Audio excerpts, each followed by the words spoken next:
నమస్తే, welcome to our channel. నేను ప్రియాకాష్. అయితే ఈ మధ్యన సోషల్ మీడియా ప్రభావంతో ఎంతో మంది అమ్మవార్లు తమ మీదకి వస్తున్నారని చెప్పి, దేవుడే కనిపిస్తున్నాడని చెప్పి, దేవుడు వాక్కుగా వాళ్ళ భవిష్యత్తు ఎలా ఉంటుందో అని చెప్పి సమాధానం చెప్తాము అని అనేసి ఎంతో మంది రాత్రికి రాత్రి super star, over night stars అయిపోతూ ఉన్నారు. అయితే ఇదే క్రమంలో కర్ణాటకకి చెందిన మల్లికార్జున ముత్యా కూడా వచ్చారు. అందరూ ఆ అబ్బాయిని, చిన్న వయసు ఉంది ఆ అబ్బాయికి, తనని అందరూ అప్పాజీగా పిలుస్తున్నారు. ఆల్రెడీ మనకి మైసూర్లో సచ్చిదానంద ఆశ్రమంలో స్వామీజీని అప్పాజీ అని పిలుస్తూ ఉంటారు. మరి ఇంత చిన్న వయసు గల అబ్బాయిని అప్పాజీ అని అంటున్నారు అని అంటే కనుక దాంట్లో ఆశ్చర్యమైన విషయాలు ఏంటి అంటే, ఆ అబ్బాయి ఎంతో మందికి చూసిన వాళ్ళకి వాళ్ళ భవిష్యత్తు ఏంటి, పూర్వం ఏం జరిగింది, వాళ్ళ ఫోన్ నెంబర్లతో సహా చెప్తున్నారంట. మరి ఇది ఎలా సాధ్యమవుతుందో ప్రస్తుతం మనతో పాటు డాక్టర్ రాఘవ సతీష్ శర్మ గారు ఉన్నారు. వారి మాటల్లో తెలుసుకుందాం. నమస్కారం అండి. శుభాశీస్సులమ్మా. సో నేను చెప్పిందంతా మీరు విన్నారు. మరి అది ఎలా పాసిబుల్ అవుతుంది అంటున్నారు? మా ఓవర్ నైట్ స్టార్స్ ఎంతో మంది వస్తూ ఉన్నారు. మనం గతంలో సౌందర్య గురించి మాట్లాడాం, కవిత గురించి అదే చెప్పబోతున్నా. మల్లికార్జున్ గురించి నేను చెప్పినవి ఏమన్నా అబద్ధమైనాయా? కాలేదు. సో ఇప్పుడు అందుకే ఇది కూడా తెలుసుకుందాం. అవన్నీ కూడా బయటపడతాయి, మీరు చూస్తారు అని అన్నాను. బయటపడ్డాయి, చూశారు. అది చూసినప్పటి నుంచి అనవసరంగా నన్నేదో అనుకుంటున్నారు. నేను అందరికీ అదే చెప్తున్నా. అమ్మ సీతమ్మ కొడుకు, నారసింహుడి బిడ్డ, భగవత్ సేవకుడు, ఇదే నా పరిచయం. నేను బ్రతికి ఉన్నంత కాలం భగవత్ సేవకుడినే తప్ప నేను ఏ స్థితిలోనూ గురువు అనే పదానికి కూడా నాకు అర్హత లేదమ్మా. అనొద్దు అని అంటారు. ఎందుకని అమ్మా? మనిషి జీవితానికి గురువు అంటే ముగ్గురేనమ్మా నాకు తెలిసి. ఇది నచ్చచ్చు నచ్చకపోవచ్చు, నాకు తెలిసి ముగ్గురే. ఒకటి, మనల్ని కన్న తల్లి.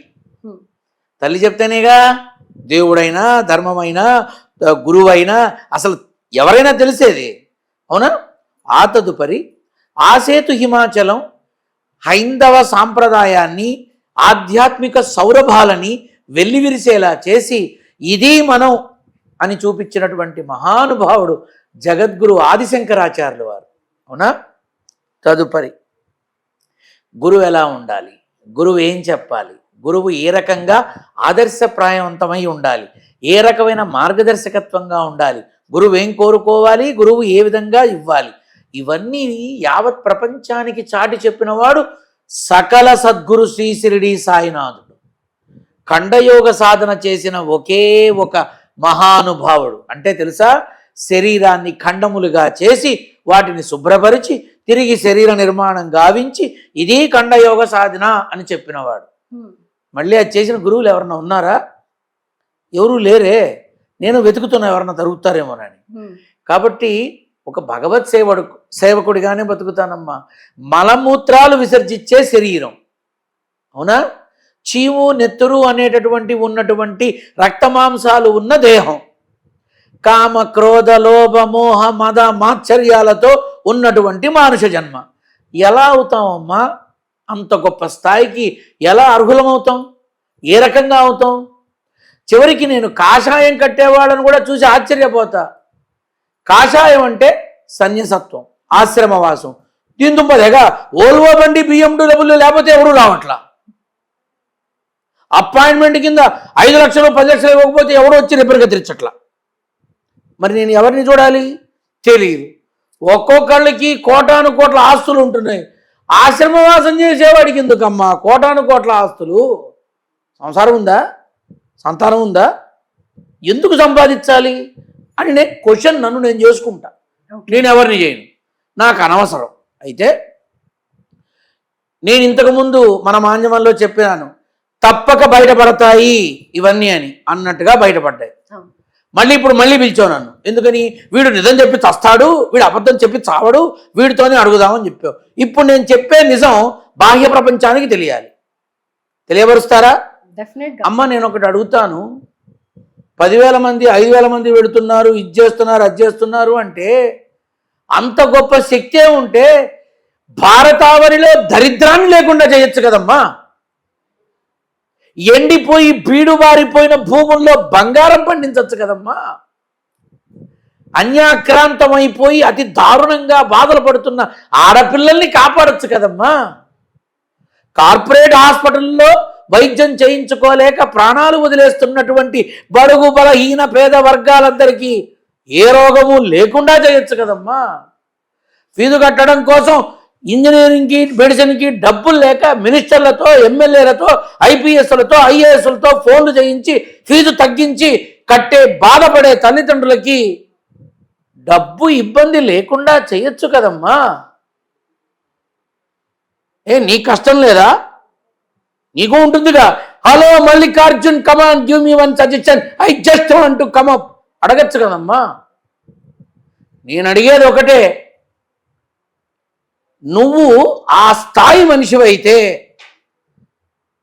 పనికిరాని ముత్యాల గురించి, పనికి మారిన ముత్యాల గురించి నేను మాట్లాడను. కానీ పనికి వచ్చే ముత్యం ఎలా ఉంటుందో మాట్లాడమన్నావు కాబట్టి చెప్తున్నా. అర్థమైందమ్మా? ఆయనని నమ్మారు, నన్ను నమ్మరా? మరి ఈ మధ్య నా కర్మ కొద్దీ ఆ అల్లు అర్జున్ గురించి, అది ఆ పుష్ప గురించి ముందుగా చెప్పి చచ్చాను. అప్పటి నుంచి అనవసరంగా నన్ను ఫాలో అవుతున్నారు. అరే భగవంతుడిని ఫాలో అవ్వండిరా అన్న. సరే, నా మాట మీద నమ్మకం ఉంటే కలవండి. కానీ ఒక్కటి, నమ్మాల్సింది భగవంతుణ్ణి, చేతులెత్తి మొక్కాల్సింది భగవంతుడికి, పట్టుకోవాల్సింది భగవత్పాదాలు. సలహా నన్నడు అంతే. నేను చేసేదేంటి? నేనేదో ఓడబీకుతాను అని చెప్పట్లా. నీకొచ్చే సమస్యకి ఏ భగవత్ స్వరూపాన్ని పట్టుకుంటే పరిష్కారం దొరుకుతుందో చెప్తా. అలా చెబుతూ వస్తున్నాను, పరిష్కారం దొరుకుతోంది, అందరూ చల్లగా ఉన్నారు. ఇది చాలు ఈ జన్మకి. నాకు సీతమ్మ కొడుకుగా నాకు అది చాలు. మరి ఫోన్ నెంబర్లు ఎలా చెప్తారు? ఫోన్ నెంబర్లు కూడా చెప్తున్నాడంట. దాన్నే ఉంది, నా నెంబర్ అడుగు. ఎవరు చెప్పలేరు, ఎవరు నేను చెప్తే తప్ప, నేను చూపిస్తే తప్ప. ఇప్పుడు నేను అదే చెప్తున్నాను. అదొక విద్య ఉంటుందా అని కనుక్కుందామనేసి. అమ్మ ఒక మాట చెప్పనా, విద్యేమో కానీ నాకు ఒకడు చెప్పాడు, గురుగారు వీళ్ళకు ఒక టీం ఉంటుంది, యలహంక దగ్గర ఎక్కడో వీళ్ళ ఆఫీసుట, అక్కడికి ఎవరెవరు వస్తారో వాళ్ళ డీటెయిల్స్ అన్ని ఎంట్రీ బుక్ లో ఉంటాయి, ఆ డీటెయిల్స్ అన్ని అక్కడికి వెళ్ళిపోతాయి, అక్కడి నుంచి ఇక్కడికి వస్తాయి అని చెప్పడం జరుగుతుంది. అంటే అతనికి మెమరీ పవర్ ఎక్కువ ఉందా? నంబర్స్ గుర్తు పెట్టుకొని, అదేదో మ్యాథ్స్ ఎక్స్పర్ట్ అయిన. మెమరీ పవర్ ఉంటే సివిల్స్ లో వెళ్ళిపోయి ఇండియా ట్యాప్ నాకు రావచ్చుగా, మరి అంతమంది లీగల్ గా ఇంకా బాధ్యతగా చేయొచ్చుగా.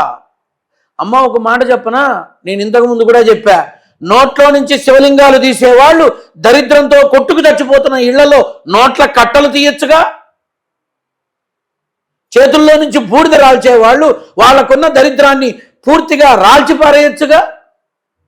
నాకు ఆవేశం కట్టలు తెగుతోంది.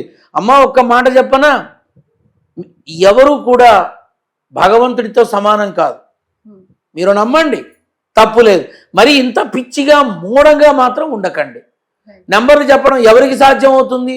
ఇప్పుడు నేను ఉన్నానమ్మా, నన్ను కలవడానికి నా పిఏకి ఫోన్ చేసి, మళ్ళీ పిఏ అంటే ఏమో అనుకోను, మామూలుగా మా అక్క కూతురే ఉంటుంది నా పక్కన, అది నెంబర్ తీసుకోండి. నెంబర్ తీసుకొని మీరు టైం తీసుకోండి, మీకు టైం ఇస్తాము, ఆ టైం. ఇప్పుడు ఈ నెంబరు నాకు చెప్పి, ఇగో వీడు వచ్చారు, మీరు వాళ్ళ దగ్గర రాగానే మీరు నెంబర్ చెప్పేయండి, మీకు 10,000 వస్తాయి, చెప్పచ్చుగా? చెప్పరు. అవసరం ఏంటి? నువ్వు ఎవరైతే వెళ్తారో నాకు కూడా తెలియదు, అక్కడి వాళ్ళు చెప్పారు ఈ మాట. వెళ్ళినప్పుడు ముందు ఎంట్రీలో అన్ని డీటెయిల్స్ ఇస్తారు గురువుగారు, ఈ ఇన్ఫర్మేషన్ వేరే వాళ్ళకి వెళ్తుంది, అక్కడి నుంచి ఈయనకు వస్తుంది, అప్పుడు ఈయన టపటపా చెప్తాడు, అంతకన్నా ఏం లేదు గురువుగారు అన్నాడు. ఒరే నువ్వు చూసావా? నాకు తెలిసింది గురువుగారు. తప్పు. చెవులతో విన్నా, కళ్ళతో చూసినా మనల్ని మనం మోసపోతున్నాం. అటువంటి ఈ రోజుల్లో తొందరపడి నింద వేయకూడదు. యోగం బాగుంది, బ్రహ్మాండంగా ఉన్నాడు, వదిలేయి. నమ్మితే నమ్ము, లేకపోతే మానే, విమర్శ చెయ్యకు అని. నేను మాత్రం ఒకటే అంట, అప్పాజీ అనే పిలుపుకి ఒక అర్హత పొందాలి అంటే ఆ అర్హతకే కొన్ని ఏళ్ళు పడుతుంది.